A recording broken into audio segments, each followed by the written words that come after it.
Welcome, IGCSE business students, to the deep dive. Today, we're jumping straight into the world of marketing. That's right. Specifically, we're diving into part 2 of Unit 4, and our focus is squarely on Chapter 36, Product. A really key chapter. Absolutely. Our mission for this deep dive is, well, to revisit and really help solidify your understanding of these core marketing concepts. Yep.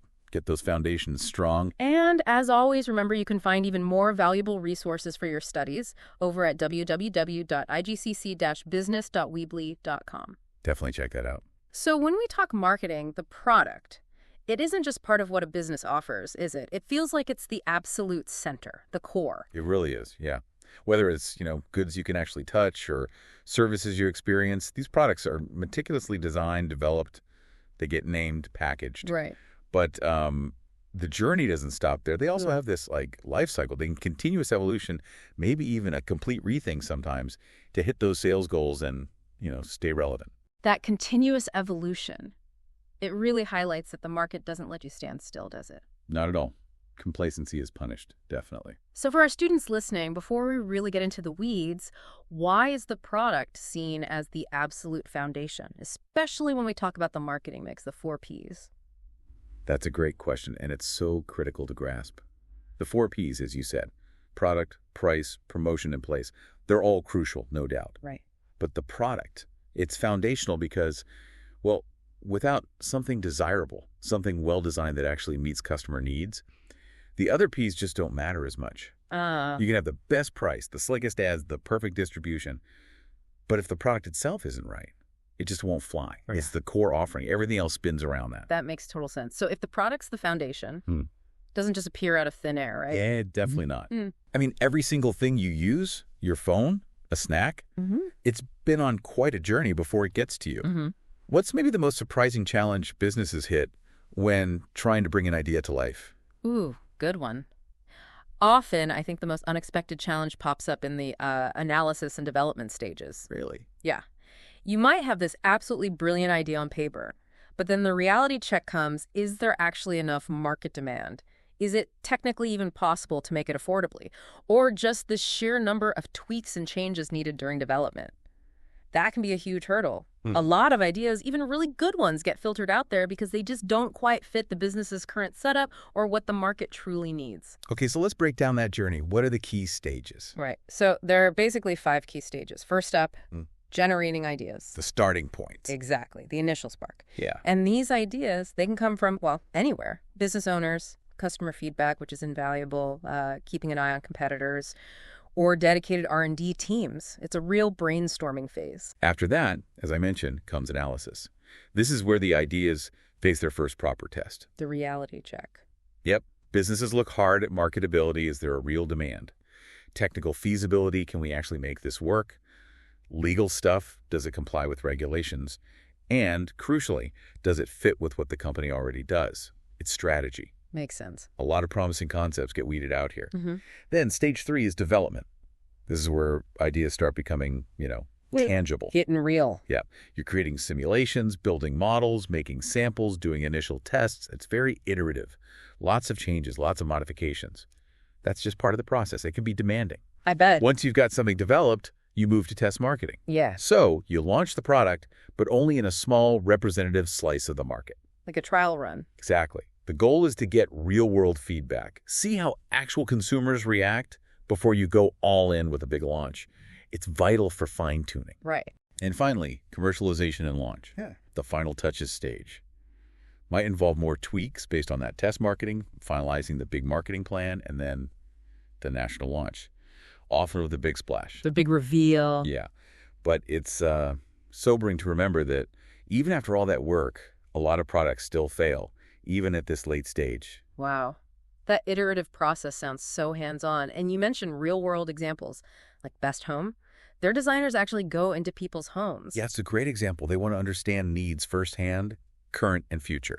It's not just one person's idea. It's teams working together, material analysts, product developers, technicians. Collaboration is key then. Totally. And they have a prototype shop, literally craftsmen making models. It really shows that practical, sometimes messy reality of development. That's fascinating. So building on that, when we say product, you mentioned goods and services.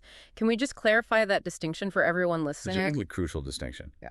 So goods are tangible, physical things you can touch, like smartphones, cars, food in a package. Got it. Services, on the other hand, are intangible. Things like healthcare, banking advice, or getting your office cleaned. You experience them, you don't own them in the same way. Okay. And within goods, you also hear about producer goods. That's machinery, equipment sold to businesses for their operations. Right. B2B. Exactly. And consumer goods, the everyday things individuals like you buy for personal use. Okay, clear. So you've got this amazing product developed, categorized. How do you make sure it looks good and, well, survives the journey to the customer? Packaging seems way more important than just a wrapper. Oh, absolutely. Packaging is incredibly strategic. What's maybe one factor businesses sometimes underestimate with packaging? That's a sharp question. I'd say convenience is often underestimated. Convenience. Yeah. Protection, design, they often get top billing. But if the packaging is a nightmare to open or store or get rid of, that can really sour the whole customer experience, no matter how great the product inside is. True, like those hard plastic clamshells. Exactly. Everyone hates those. But beyond convenience, several other factors drive packaging choices. Right. Protection, obviously, is key, especially for fragile stuff or things that go off. Right. Then there's the environment. Huge factor now. Using sustainable materials, minimizing waste. Definitely. It also needs to be cost-effective. Yeah. Too bulky, too heavy. That adds to shipping costs. Yeah. Design, of course, is vital. It needs to grab attention, reflect quality, build the brand identity. The shelf appeal. Precisely. Yeah. And finally, information. Packaging has to carry essential details, ingredients, legal warnings, how to use it, keeping the consumer informed and safe. So much thought goes into just the box.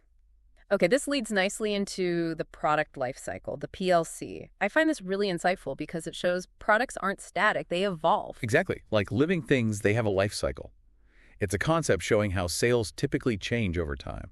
From birth to decline, essentially. Pretty much. It generally breaks down into 5 stages. First, as we touched on, is development. Sales are 0 here. It's all research, design, testing. High cost, no revenue, high risk. Okay. Then comes introduction. The product hits the market. Yeah. Businesses might go for a high skimming price to get money back fast from early adopters. Right. Or a low penetration price to grab market share quickly. Different tactics. Got it. After that, hopefully you hit growth. Sales start climbing sharply. Product gets known, gains acceptance. Profits usually start rising nicely here too. That's the exciting phase. It is. But then comes stage 4, maturity and saturation. Development costs are usually paid back. Profit often peaks here. Yeah. But the market gets saturated. Most people who want it have bought it. So growth slows down. You're right down. And competition gets fierce. You often see price cuts, more advertising, businesses fighting hard for every sale. Tougher times. Yeah. And finally, stage 5, decline. Sales fall off. Maybe new tech comes along. Maybe tastes change. Maybe competitors just do it better. The end of the road. Often, yeah. But sometimes, as you hinted, decline isn't a failure. It can be a strategic choice to pull back, free up resources for the next big thing. Knowing when to pivot is key. That's a great point about strategic decline. And you really see how varied these cycles are. You mentioned fads, like Tamagotchis or Beanie Babies. Remember those? Oh, absolutely. Short, sharp cycles. Huge growth, then rapid decline. Total craze, then gone. Contrast that with, say, Coca-Cola or Kellogg's Corn Flakes. They've been in maturity for decades. Exactly. Incredibly long PLCs. It shows just how differently products can move through these stages depending on what they are and how they're managed. So this naturally leads to the question, if your product is hitting maturity or worse, decline, Right. what can you actually do? You don't just give up, right? Right. That's where extension strategies come into play. These are deliberate tactics to try and boost sales again, keep the product profitable for longer. Keep it low. Essentially, yes. And importantly, help recoup those big initial development costs and keep generating revenue. And there are some really smart ways businesses do this, aren't there? Definitely. Lots of options. Like you could try finding new markets, couldn't you? I remember Ralph Lauren put in the Polo brand, which was clothes, onto towels and bedding. Classic example. Or you can modify the product itself. Think about the Volkswagen Golf. It's been modified and updated for years and years. Keeps it fresh. Yeah, true. Or just developing new flavors or variants. Crisp companies do this all the time. Constantly. Another one is changing the appearance or packaging. Coca-Cola does this with different bottle sizes, limited edition cans. keeps it visually interesting. Right. And sometimes it's about encouraging more frequent use. Didn't Kellogg's try suggesting cornflakes for supper, not just breakfast? They did, trying to expand the usage occasions. What's maybe a surprising extension strategy you've seen work? Or one businesses might overlook? That's interesting. Well, building on your examples, I think sometimes repositioning the product is powerful but maybe overlooked. It's more than just a new flavor. It's changing how people fundamentally think about the product. Like changing its core purpose almost. Kind of. Baking soda is a great example. Started for baking, right? Yeah. Then it was successfully repositioned as a deodorizer, a cleaner. Found a whole new markets by changing its perceived use. Clever. Yeah. And another angle is continuous modification, like Microsoft Windows, version after version. That's a massive long-term extension strategy right there. That makes sense. Okay, so if a business has lots of products, a big company, maybe managing that whole range must be complex. How do they keep track and make good decisions across the board?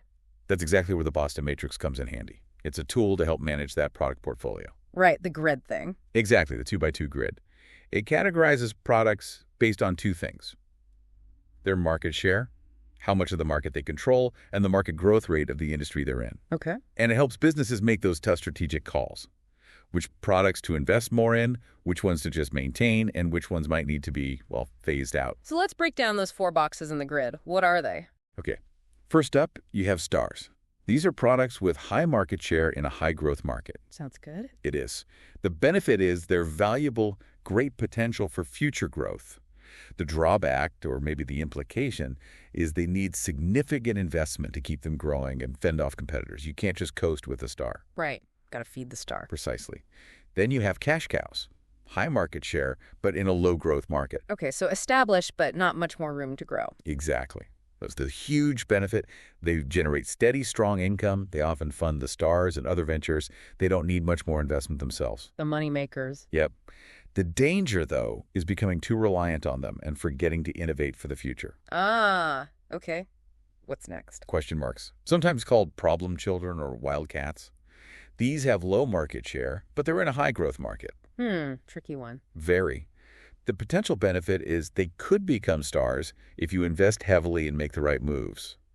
But it's risky. They soak up cash, and there's no guarantee of success. These are often the big bets for a company's future. High risk, high reward potential. You got it. And finally, dogs. Low market share, low growth market. Doesn't sound promising. Generally, no.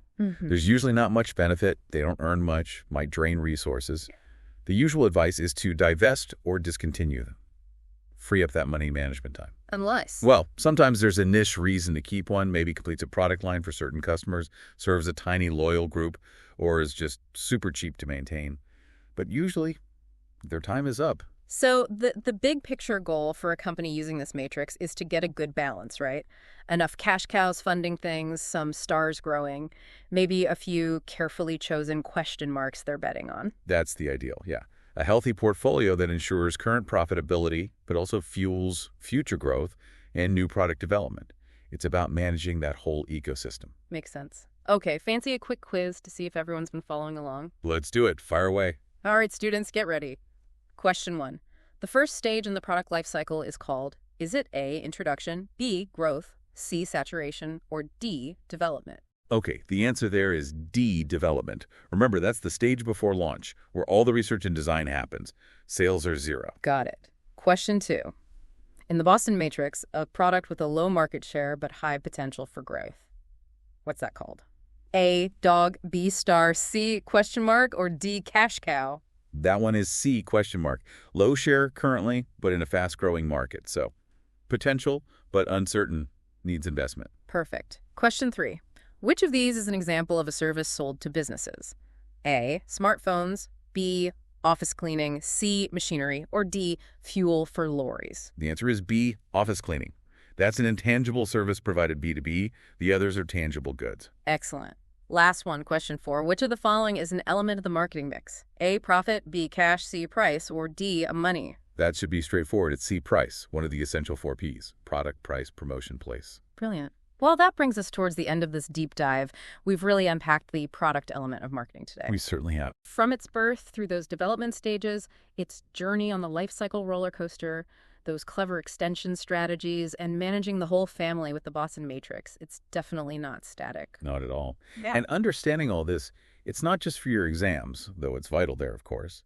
It helps you see the business world differently. Every product you use is the result of these kinds of strategic choices. Absolutely. And remember, if you want to explore further or revise these concepts, head over to www.igcsc-business.weebly.com for more resources. Definitely worth a look. So to leave you with a final thought, think about your favorite product. Could be anything. Where do you reckon it is in its life cycle right now? And maybe what extension strategies might the company behind it be thinking about to keep you buying it in the future? Something to mull over.